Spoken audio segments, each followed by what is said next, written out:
Do you recognize trauma when you see it? Trauma is often a wound that is hidden.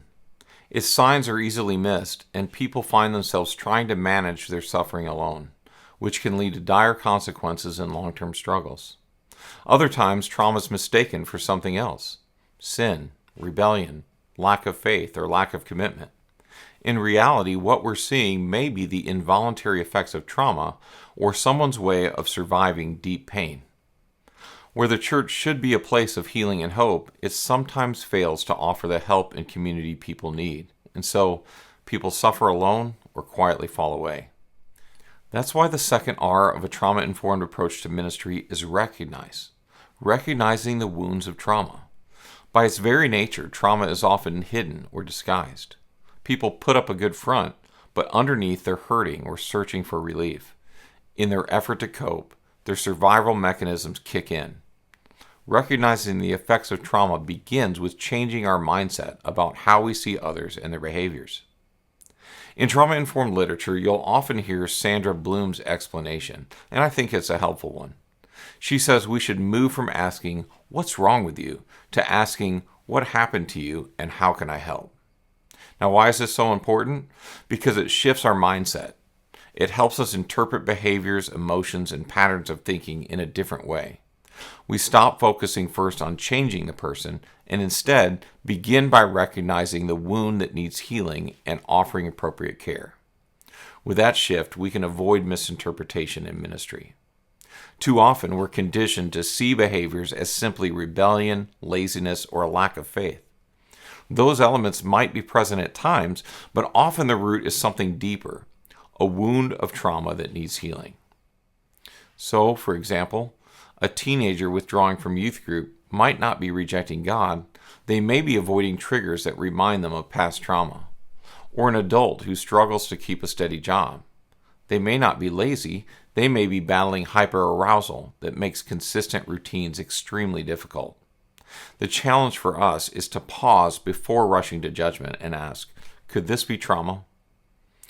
There are many effects of trauma, and we cover them more fully in our online course, but I think it helps to frame them in 4 categories.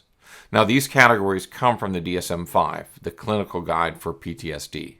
Now, not everyone who experiences trauma will develop PTSD, and a diagnosis requires symptoms across all 4 of these categories, and I'm not trying to make you into clinicians.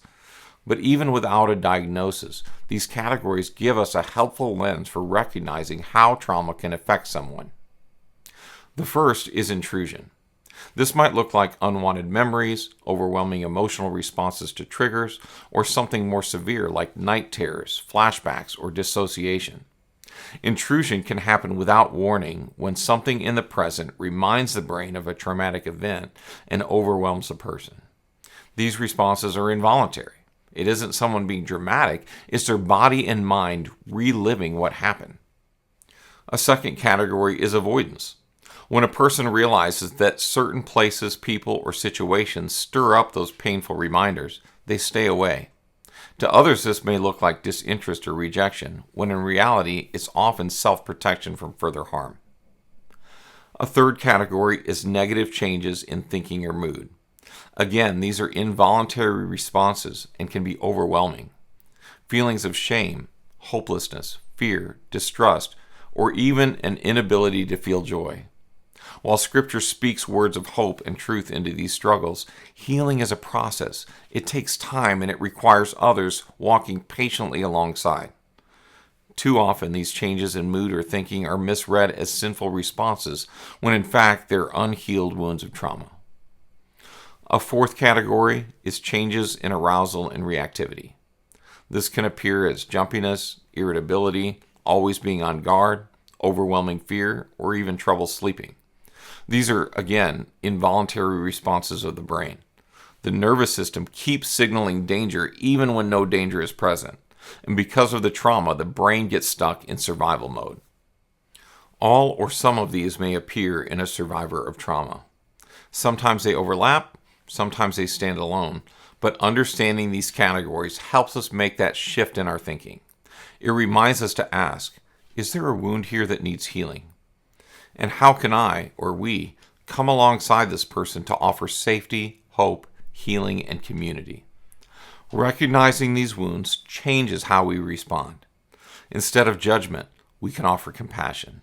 Instead of expecting instant change, we can walk patiently with people as they heal. Jesus sees the wounds we often miss.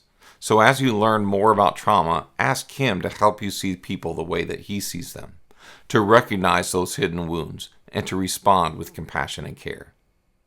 So as you minister this week, look beneath the surface. Ask yourself, is what I'm seeing really evidence of a wound that needs healing? Recognition is the first step toward walking with someone into hope, healing, and community. If you'd like to go deeper, we explore how to respond to the wounds of trauma in our online course, Basic Training in Trauma-Informed Ministry. We've designed it to be affordable for individuals or for groups from your church, and you can also find more resources at hopescompanion.org/links. At Hope's Companion, our mission is to help churches become healing communities for those who've experienced abuse and trauma. I hope this has been an encouragement to you. Thanks for watching.